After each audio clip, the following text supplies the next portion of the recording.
Kami dari kelompok 7 ingin mempresentasikan tentang kegagalan sistem informasi dengan studi kasus rumah sakit swasta di Medan. Sebagai tugas mata kuliah pengenalan basis data dan sistem informasi yang beranggotakan Adi Guna Siombing, Tony Semarangkir, Ruth Sitorus, Septiana Manalo, dan Ayu Lestari Sambila. Pada presentasi kali ini yang akan kita bahas yaitu latar belakang kasus, analisis kegagalan, pemetaan komponen IS, root cause analysis, siklus IS yang gagal, dan solusi serta roadmap-nya. Latar belakang kasus ini yaitu berada pada rumah sakit swasta di Medan yang baru saja mengimplementasikan sistem informasi pasien berbasis digital. Setelah 6 bulan berjalan, muncul berbagai masalah, yang dimana masalah tersebut disimpulkan sebagai sistem yang gagal. Ada permasalahan-masalah yang terjadi yaitu data pasien sering hilang dan atau tidak sinkron, dokter menjadi mencatat manual karena sistem yang lambat, server sering down saat jam sibuk, banyak kesalahan input data, serta pasien mengeluh antriannya karena makin lama. Nah, kelompok kami menganalisis kegagalannya itu adalah kegagalan gabungan, di mana sistem informasi dan implementasi manusianya yang sama-sama memiliki kegagalan, namun didominasi pada kegagalan manusianya, di mana kegagalan sistemnya terdapat pada server yang down pada jam sibuk, baru infrastruktur yang belum matang sebelum go live, data tidak sinkron antar unit, dan tidak adanya uji bebannya. Lalu kegagalan manusianya itu terdapat pada dokter yang menjadi kembali ke pencatatan manual, lalu kesalahan input, tidak ada pengawasan manajemen, dan tidak ada manajemen perubahannya. Pada pemetaan 5 komponen information system, yang pertama, komponen pertama ada hardware, yaitu server down di jam sibuk, tidak ada backup server, tidak ada load testing. Untuk dampaknya yaitu sistem tidak dapat akses saat dibutuhkan paling kritis, yaitu pada jam pelayanan sibuk.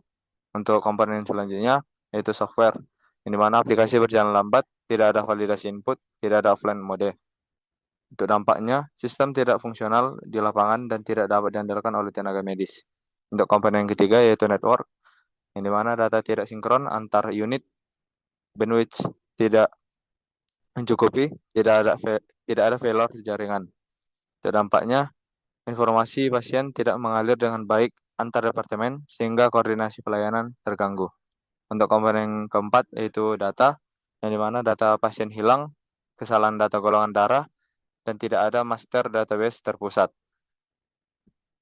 sehingga berdampak pada data yang tidak akurat dan tidak lengkap, menyebabkan informasi yang dihasilkan sistem tidak dapat dipercaya oleh tenaga medis. Untuk komponen yang kelima ada human resource, yang dimana kurang pelatihan SDM, resistensi pengguna yaitu dokter, tidak ada monitoring manajerial. Untuk dampaknya, pengguna tidak mampu dan tidak mau menggunakan sistem dengan benar sehingga seluruh investasi teknologi menjadi sia-sia. Baiklah, di sini akan menjelaskan bagian case analysis. Terdapat 5 masalah yang ada pada study case ini. Yang pertama adalah kegagalan infrastruktur dan pengenalan. Masalah yang didapat adalah server sering pada jam sibuk dan sistem berjalan lambat. Root case-nya adalah implementasi dilakukan terburu-buru tanpa capacity planning dan root testing yang memadai, sehingga sistem diluncurkan atau boleh. Lalu yang kedua adalah kegagalan tata kelola data. Masalahnya adalah data pasien sering hilang dan tidak sinkron antar unit rumah sakit. Root case-nya adalah absensi IT governance dan tidak adanya peran database administrator atau DBA yang bertanggung jawab atas integritas serta keamanan data.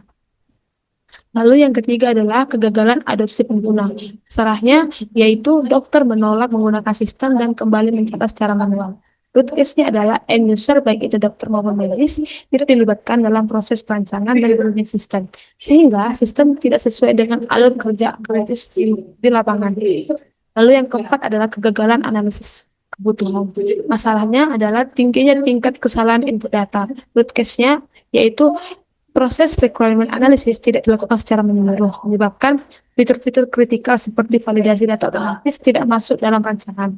Lalu yang terakhir adalah kegagalan manajemen proses bisnis. Masalahnya adalah antrian pasien justru semakin lama setelah digitalisasi. Podcastnya adalah tidak dilakukannya business process redesign, yang dimana manajemen memaksakan sistem digital berjalan di atas alur kerja lama yang tidak kompatibel. Siklus informasi sistem yang gagal akan saya jelaskan. Yang dari pertama itu input. Input merupakan pintu masuk. Contoh dari kegagalan input yang pertama adalah kesalahan input data.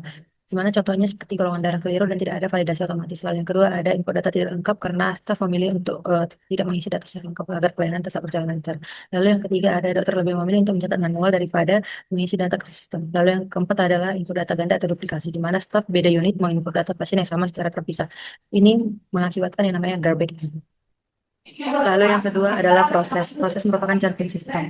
Contoh dari kegagalan proses yang pertama adalah server down saat jam sibuk. Lalu yang kedua adalah data tidak tersinkronisasi karena input di satu unit tapi tidak diteruskan ke unit lain. Lalu yang ketiga ada tidak ada proses backup otomatis yang mengakibatkan data rentak hilang secara permanen. Lalu yang keempat adalah tidak ada validasi di level proses yang artinya tidak ada peringatan atau penolakan jika data yang diinput salah.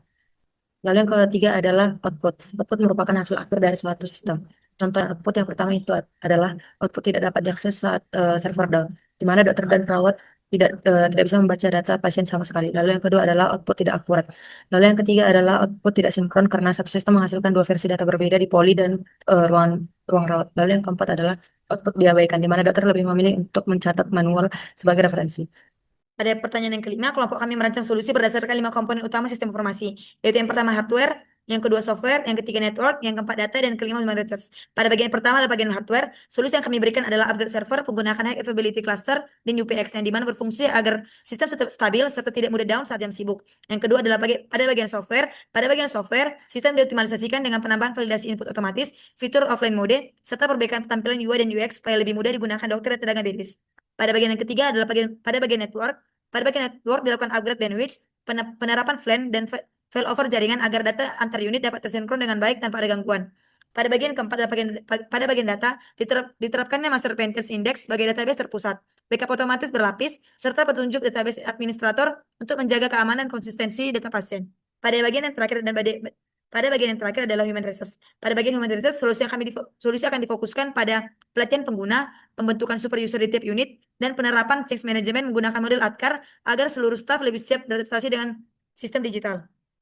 Solusi berikut, kami juga memberikan roadmap melalui roadmap implementasi selama 12 bulan dengan 4 fase. Pada fase yang pertama, bulan pertama sampai yang kedua adalah fase stabilisasi, yang dimana masalah utama seperti upgrade server, backup otomatis, dan validasi data input diperbaiki. Fase yang kedua adalah bulan yang ketiga dan keempat adalah fase pemulihan, yang dimana fase ini berisikan melalui pelatihan ulang pengguna, optimasi software, upgrade jaringan, dan penerapan change management. Pada fase yang ketiga adalah fase optimasi, seperti redesign UI UX, implementasi master pentest index, serta pembangunan fitur offline mode. Dan fase yang terakhir adalah fase pengembangan, yaitu integrasi dengan laboratorium apotek, pengembangan fitur lanjutan, serta audit keamanan sistem. Keberhasilan solusi ini diukur dengan KPI. Dari KPI yang kami buat, diberikan solusi keberhasilan yang dimana uptime server minimal 99,5%, input di bawah 1%, serta penurunan waktu antrian sebesar 30%. Kesimpulan yang kami dapat berikan adalah, yang pertama kegagalan sifat gabungan, yang kedua seluruh isi komponen, hardware, software, network, data, dan SDM mengalami kelemahan. Yang ketiga adalah root cause utama, kekurangan perencanaan, tidak ada IT governance, dan tidak ada change management. Pada kesimpulan yang keempat adalah siklus input yang gagal ke proses dan ke output yang gagal ketika ke output dan gagal ketika ketiga tahapan sekaligus. Yang solusi keempat adalah ada solusi 4 fase, dan yang keempat adalah solusi 4 fase roadmap selama 12 bulan dengan KPI yang terukur. Jadi solusi yang kami berikan tidak hanya memperbaiki teknologi, tetapi juga meningkatkan kesiapan organisasi dan SDM agar sistem informasi di rumah sakit dapat berjalan lebih efektif dan berkelanjutan. Sekian dari presentasi dari kelompok kami, Pak. Jika ada kesalahan kata, kami mohon maaf. Terima kasih.